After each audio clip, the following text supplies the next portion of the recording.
Hello friends, HM അക്കാഡമിയുടെ online ക്ലാസ്സുകളിലേക്ക് സ്വാഗതം. ഇന്നത്തെ ക്ലാസ്സിൽ നമ്മൾ ഇംഗ്ലീഷിലെ സ്പെക്ട്രം എന്ന് പറയുന്ന കോമൺ പേപ്പറിലെ അവസാനത്തെ ചാപ്റ്ററാണ് ഡിസ്കസ് ചെയ്യാൻ പോകുന്നത്. സാമാന്യം കുറച്ച് വലിപ്പമുള്ള ചാപ്റ്റർ ആയതുകൊണ്ട് തന്നെ നമ്മൾ പാർട്ടായിട്ടായിരിക്കും ഈ ചാപ്റ്റർ ചെയ്യുന്നുണ്ടാവുക. അതുകൊണ്ട് അതിൻ്റെ ഇൻട്രൊഡക്ഷനും സ്റ്റാർട്ടിങ്ങും മാത്രമാണ് നമ്മൾ ഇന്നത്തെ ക്ലാസ്സിൽ ഡിസ്കസ് ചെയ്യുന്നത്. ചാപ്റ്ററിൻ്റെ പേര് the cry of the girl, written by Emmanuelle Laborit. Emmanuelle Laborit എന്ന് പറയുന്ന ഫ്രഞ്ച് അഭിനേത്രിയുടെ ഓട്ടോബയോഗ്രഫിയിലെ ചില ഭാഗങ്ങളാണ് അവസാനത്തെ ചാപ്റ്ററിൽ നമുക്ക് പഠിക്കാനുള്ളത്, അല്ലേ?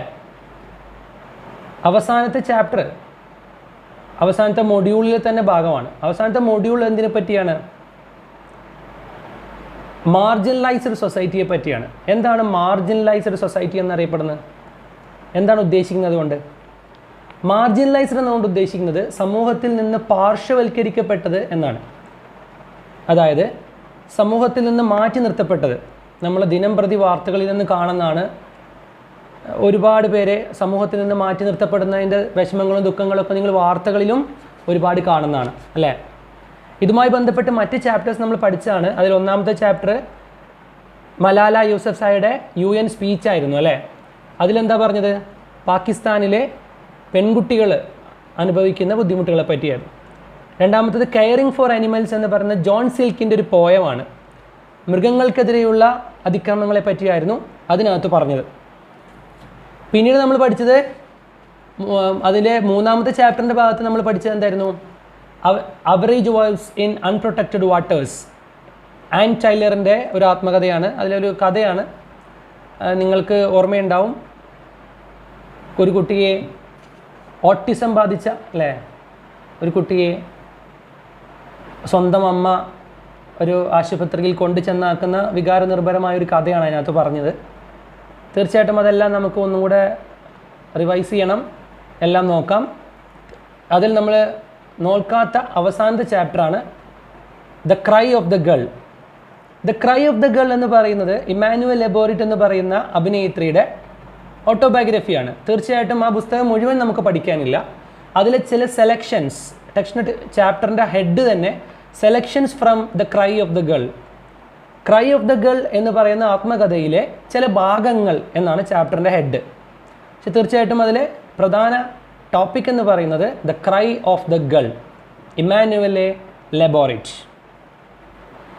ആദ്യം എന്താണ് ആ ടോപ്പിക്, എന്താണ് ആ ഹെഡ്? അതിന് ടൈറ്റിൽ കൊണ്ട് ഉദ്ദേശിക്കുന്നത് ദ ക്രൈ, നിങ്ങൾക്കറിയാം കരച്ചിലാണ്. ഗൾ എന്ന് പറയുന്ന പക്ഷിയെ പറ്റി നിങ്ങൾ കേട്ടിട്ടുണ്ടാവും, അല്ലേ?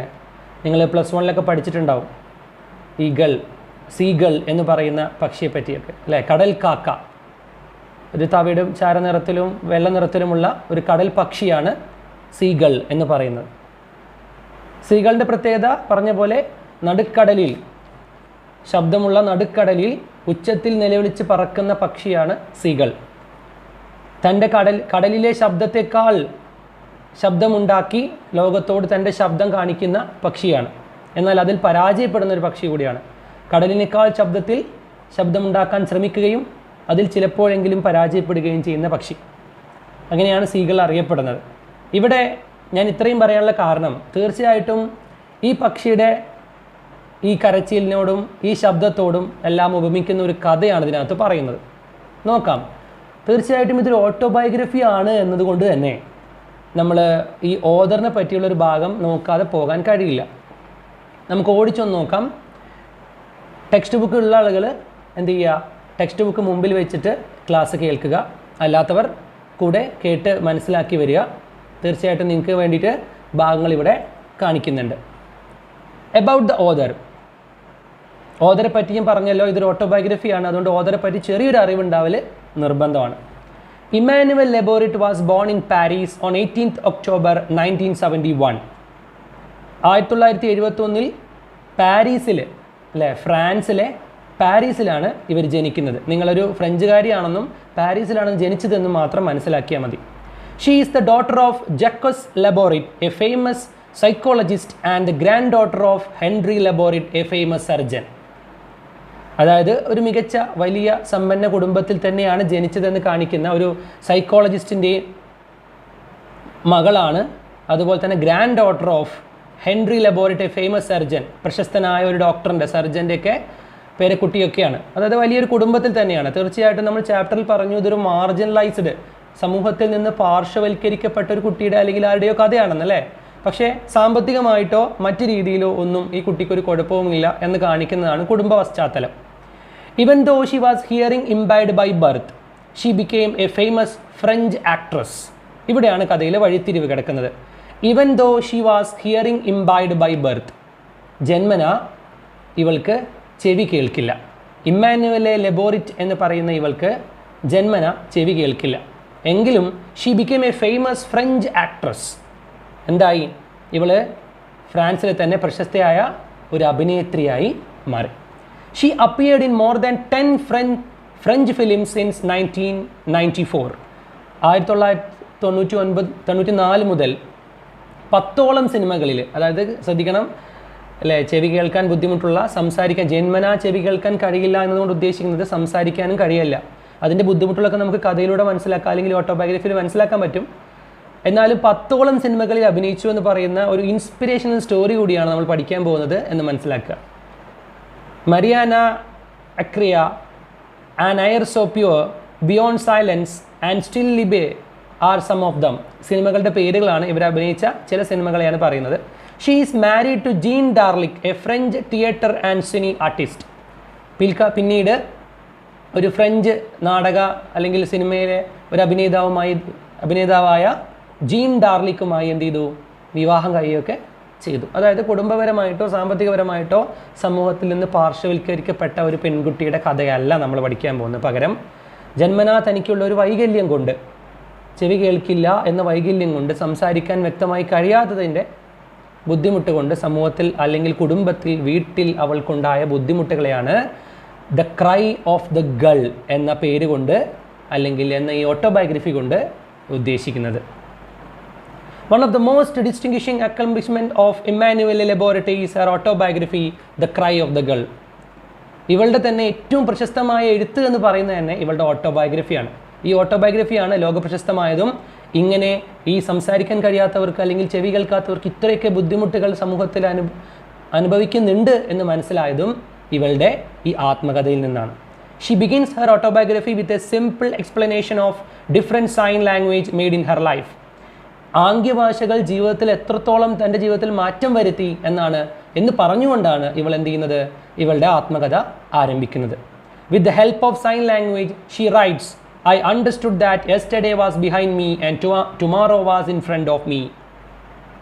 കഴിഞ്ഞുപോയ കാര്യങ്ങളെയും വരാൻ പോകുന്ന കാര്യങ്ങളെയും കുറിച്ച് ഇവൾ മനസ്സിലാക്കാൻ തുടങ്ങിയത് തന്നെ സൈൻ ലാംഗ്വേജിൻ്റെ വരവോട് കൂടിയാണ്. അതായത് അത് മനസ്സിലാക്കി അത് പഠിച്ചതോടു കൂടിയാണ്.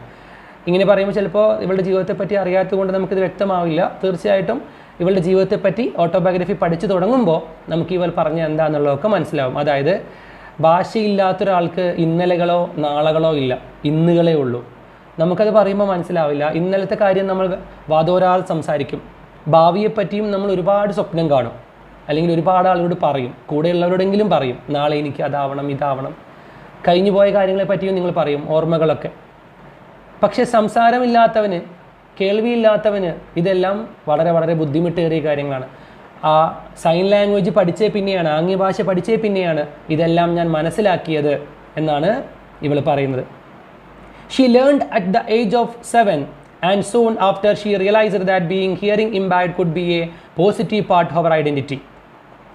അതായത് she learned this at the age of 7. 7ാമത്തെ വയസ്സിലാണ് ഈ സൈൻ ലാംഗ്വേജ് ഇവൾ പഠിക്കുന്നത്. അതുവരെ സംസാരം അല്ലെങ്കിൽ സൈൻ ലാംഗ്വേജ് പോലും ഉണ്ടായിരുന്നില്ല. And soon she realised that being hearing impaired could be a positive part of her identity. പിന്നീട് അതെന്ത് ചെയ്യുന്നു? അവൾ ഈ സംസാരിക്കാൻ കഴിയാത്തതും കേൾക്കാൻ കഴിയാത്തതും അവളുടെ ഒരു അനുഗ്രഹമാക്കി മാറ്റുന്നു. എങ്ങനെയെന്ന് നോക്കാം. After a lengthy period of trouble in class and at home, she determined to finish school and fight for the rights of other deaf French people. ഈ ബുദ്ധിമുട്ടുകളെല്ലാം വീട്ടിലും സ്കൂളിലുമെല്ലാം അനുഭവിച്ച ഇവരുടെ വിഷമങ്ങളൊക്കെ മനസ്സിലാക്കുന്നു. പിന്നീട് ഡെഫ് ഫ്രഞ്ച് പീപ്പിൾ, ഫ്രാൻസിലെ ഇത്തരത്തിൽ ബധിരരായിട്ടുള്ള ആളുകൾക്ക് വേണ്ടിയിട്ട് ഇവൾ പോരാടാൻ ഇറങ്ങുകയാണ്. അവരുടെ അവകാശങ്ങൾക്ക് വേണ്ടി സംസാരിക്കാനും പോരാടാനും ഇറങ്ങുകയാണ്. അതിൻ്റെ പ്രധാനപ്പെട്ട ഭാഗമാണ് ക്രൈ ഓഫ് ദ ഗേൾ എന്ന് പറയുന്ന ഈ ഓട്ടോബയോഗ്രഫി. ഈ പുസ്തകം എഴുതുന്നതോടുകൂടിയാണ് ഫ്രാൻസിനും ലോകത്തിനും ഇത്തരം ആളുകളുടെ ബുദ്ധിമുട്ടുകളെല്ലാം മനസ്സിലാവുന്നത്. She also took up acting, leading to her triumph as Sarah in the French production of Children of a Lesser God. Children of a Lesser God എന്ന് പറയുന്ന ഫ്രഞ്ച് സിനിമയിലെ സാറ എന്ന കഥാപാത്രം ലോകപ്രശസ്തമാകുന്നതോടെ ഇവൾ എന്ത് ചെയ്യുന്നു, ഒരു ഫ്രഞ്ച് ആക്ട്രസ്സായി മാറുന്നു. അതായത് സംസാരിക്കാനും കേൾക്കാനും കഴിയാത്ത ഇവൾ തന്നെ എന്ത് ചെയ്യുന്നു, ഒരു മികച്ച നടിയായി മാറുന്നു. She was the first hearing impaired French actor to win the Morley Award in the category of Best New Talent.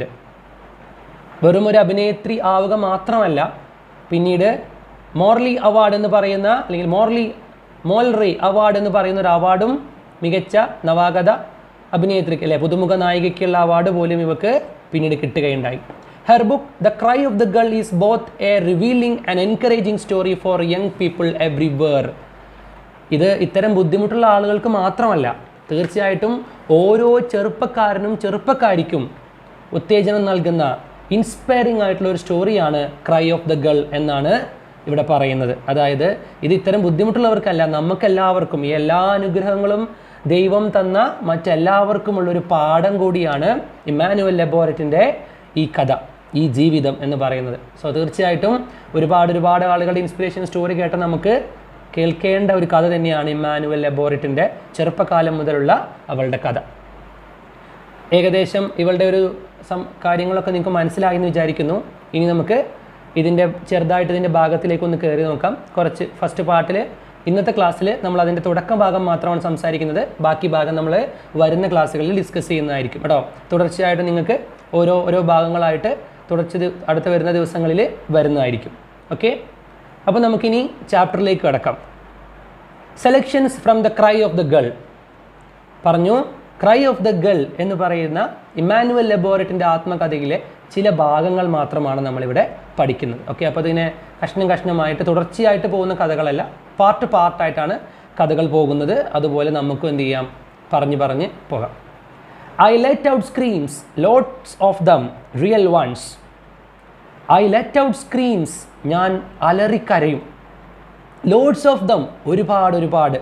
Real once, നിങ്ങൾ വിചാരിക്കും ചെറിയ ശബ്ദം മാത്രമാണ്, അല്ല, റിയൽ വൺസ്, യഥാർത്ഥത്തിൽ ഞാൻ എന്ത് ചെയ്യും, ഒച്ചയിട്ട് നിലവിളിക്കും. Not because I was hungry or thirsty. അപ്പോൾ ഇതൊരു കുട്ടിയുടെ കാര്യമാണ് പറയുന്നത് കേട്ടോ, ചെറുപ്പം മുതലുള്ള സംഭവത്തെയാണ് ഇവിടെ പറയുന്നത്. Not because I was hungry or thirsty, ഞാൻ വിശന്നിട്ടല്ല കരയുന്നത്. തേഴ്സ്റ്റി, ദാഹിച്ചിട്ടല്ല കരയുന്നത്. അഫ്രെയ്ഡ് ഓർ ഇൻ പെയിൻ, പേടിച്ചിട്ടോ വേദനിച്ചിട്ടോ അല്ല കരയുന്നത്. But because I was beginning to want to talk, എനിക്ക് എന്ത് ചെയ്യണം, എനിക്കൊന്ന് സംസാരിക്കണം, അതിനു വേണ്ടിയാണ് ഞാൻ നിലവിളിക്കുന്നത്.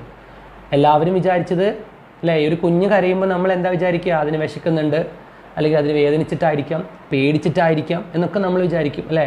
എന്നാൽ ഈ കുഞ്ഞ് ചെറുപ്പം മുതലുള്ള ഓർമ്മകളിൽ നിന്ന് ഈ കുട്ടി പറയാണ്, അല്ലെങ്കിൽ ഇപ്പോൾ പ്രശസ്തയായിട്ടുള്ള ഇമ്മാനുവൽ ലെബോററ്റ് പറയാണ്, ഞാൻ കരഞ്ഞിരുന്നു, ഒരുപാട് നിലവിളിച്ചിരുന്നു, പക്ഷെ വിശന്നിട്ടോ ദാഹിച്ചിട്ടോ പേടിച്ചിട്ടോ അല്ല, പകരം എന്തായിരുന്നു, എനിക്കൊന്ന് സംസാരിക്കാൻ വേണ്ടിയിട്ടായിരുന്നു.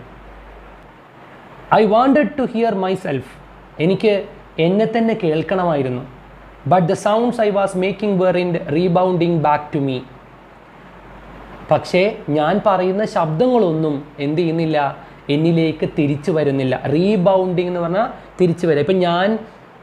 ഇപ്പം നിങ്ങളോട് പറയുന്ന കാര്യം ഞാൻ കേൾക്കുന്നുണ്ട് അല്ലേ, ഞാൻ കേട്ടാൽ മാത്രമേ എനിക്കത് മനസ്സിലാക്കാൻ പറ്റുള്ളൂ. അതല്ലാത്തടത്തോളം കാലം ഞാൻ എന്ത് പറയുന്നു എന്ന് എനിക്ക് പോലും വ്യക്തമാവില്ല.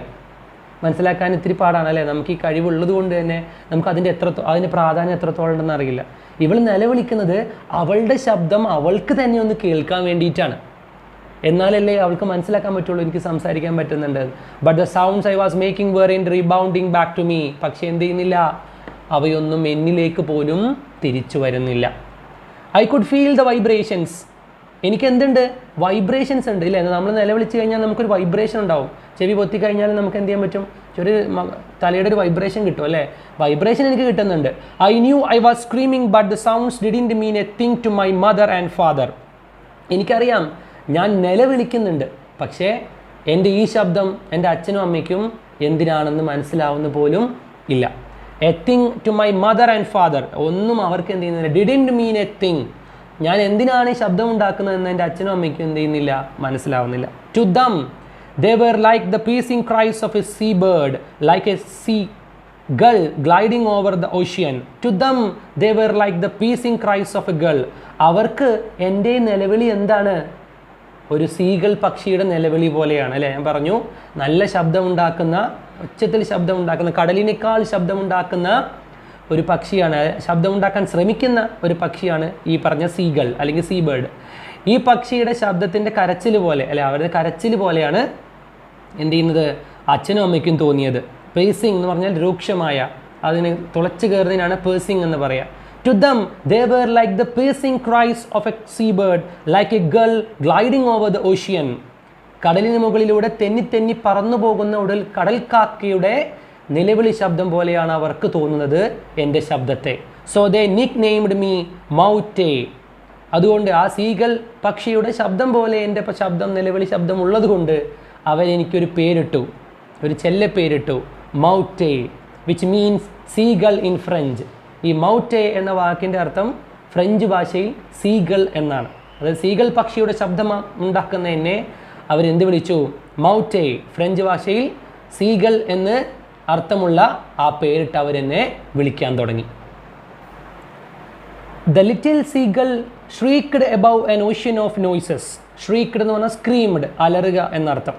ദ ലിറ്റിൽ സീഗൾ, ചെറിയ കടൽക്കാക്ക എന്തിനാണ് നിലവിളിക്കുന്നത്, shrieked above an ocean of noises.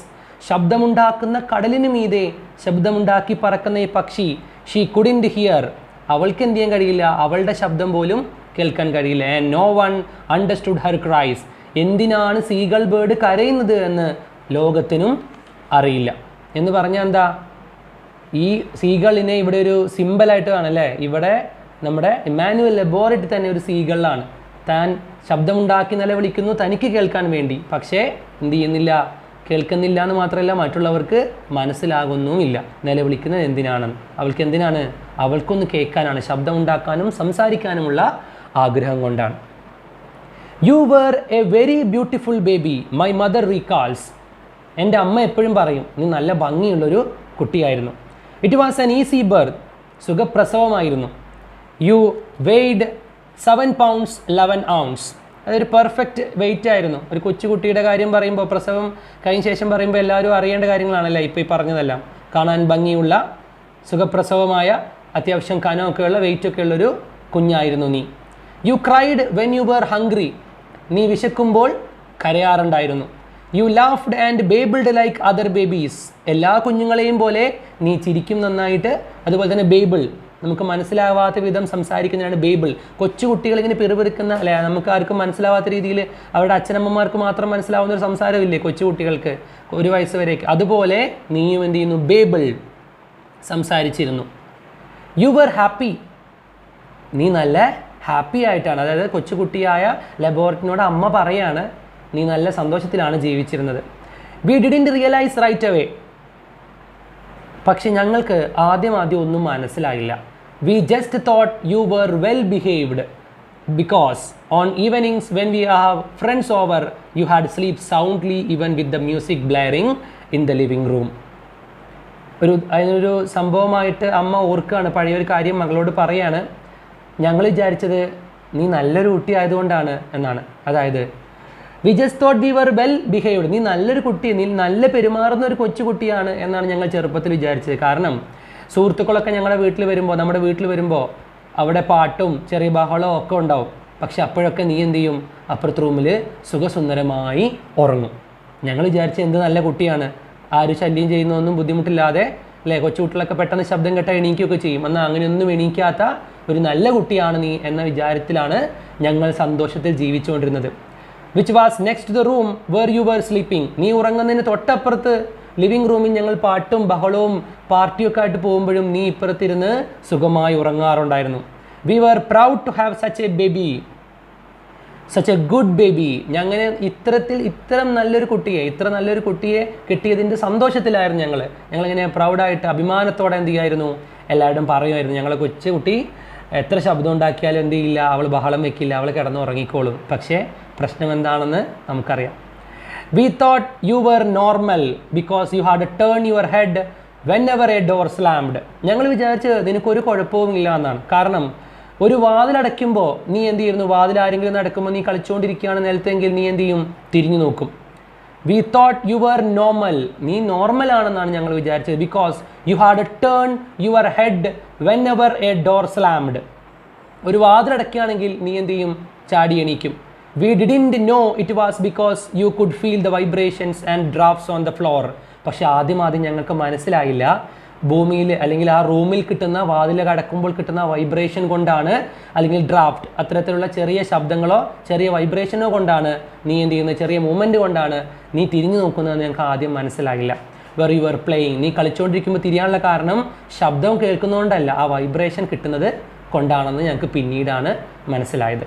And when your father put on A record, അതുമാത്രമല്ല ഞങ്ങൾക്ക് ഒരിക്കലും ഇത് മനസ്സിലാവാത്തതിൻ്റെ വേറൊരു കാരണം, നിൻ്റെ അച്ഛൻ ഇങ്ങനെ റെക്കോർഡ് പ്ലേ ചെയ്യും. എനിക്കറിയില്ല, ഗ്രാമഫോണാണ് ഇവിടെ റെക്കോർഡ് എന്ന് ഉദ്ദേശിക്കുന്നത്. അച്ഛൻ റെക്കോർഡ് പ്ലേ ചെയ്യുന്ന സമയത്ത് you had dance in your play pen, നീ കളിച്ചുകൊണ്ടിരിക്കുന്ന സ്ഥലത്ത് നിന്ന്, ചെറിയ തൊട്ടിൽ പോലുള്ള സ്ഥലം അല്ലെങ്കിൽ കളിക്കാൻ കുട്ടികളെ മാറ്റി നിർത്തുന്ന ഒരു പ്രത്യേക സ്ഥലത്തെയാണ് പ്ലേ പെൻ എന്ന് പറയുന്നത്. നിങ്ങൾക്ക് നെറ്റിലേക്ക് അടിച്ചു നോക്കി കാണാൻ പറ്റും എന്താണ് ഈ പ്ലേ പെൻ. കളിക്കുന്ന ചെറിയൊരു സറൗണ്ടിങ് ഏരിയ ആണ്, അല്ലെങ്കിൽ ചെറിയ ടെൻറ്റ് പോലെ കുട്ടികൾക്ക് കളിക്കാൻ കൊടുക്കുന്ന കണ്ടിട്ടില്ലേ, അതാണ് പ്ലേ പെൻ എന്ന് ഉദ്ദേശിക്കുന്നത്. ഈ പ്ലേ പെന്നിൽ നീ കളിച്ചുകൊണ്ടിരിക്കുന്ന സമയത്ത് അച്ഛൻ അവിടെ റെക്കോർഡിൽ പാട്ടിടുമ്പോൾ നീ എന്ത് ചെയ്യും? You had danced in your play pen, നീ അവിടെ ഇരുന്ന് ഡാൻസ് ചെയ്യാറുണ്ട്. സ്വേയിങ് ബാക്ക് ആൻഡ് ഫോർത്ത്, നീ എന്ത് ചെയ്യും? മുന്നോട്ടും താഴെ അല്ലെങ്കിൽ മുന്നോട്ടും ബാക്കോട്ടൊക്കെ ആയിട്ട് സ്വേയിങ് ആടും. സ്വിങ്ങിങ് യുവർ ആംസ് ആൻഡ് ലെഗ്സ്, നീ നിൻ്റെ കാലും കൈയൊക്കെ ഇട്ടിട്ട് എന്ത് ചെയ്യും? സ്വിങ്ങിങ്, നീ അതിങ്ങനെ ആട്ടുമായിരുന്നു. അതായത് ഒരു നൃത്തം തന്നെ നീ ചെയ്യാറുണ്ടായിരുന്നു. തീർച്ചയായിട്ടും ഇതൊക്കെ കാണുമ്പോൾ ഞങ്ങൾ എന്താ വിചാരിക്കുക? നിനക്ക് നന്നായി എന്ത് ചെയ്യുന്നു? ശബ്ദങ്ങൾ കേൾക്കുന്നുണ്ട്. ബട്ട് വി ആർ റോങ്, ഞങ്ങൾക്ക് തെറ്റായിരുന്നു എന്നുള്ളത് പിന്നീടാണ് ഞങ്ങൾക്ക് മനസ്സിലാകുന്നത്. ഓക്കെ, ഇതാണ് നമ്മുടെ സ്റ്റോറിയുടെ ഒരു ഇൻട്രൊഡക്ഷൻ, ഫസ്റ്റ് പാർട്ട്. എല്ലാവരും നന്നായിട്ടൊന്ന് വായിച്ചു നോക്കുക, സംശയങ്ങളുണ്ടെങ്കിൽ ചോദിക്കുക. ബാക്കി ഇതിൻ്റെ അടുത്ത പാർട്ട് നമുക്ക് അടുത്ത ക്ലാസ്സിൽ ഡിസ്കസ് ചെയ്യാം. Thank you.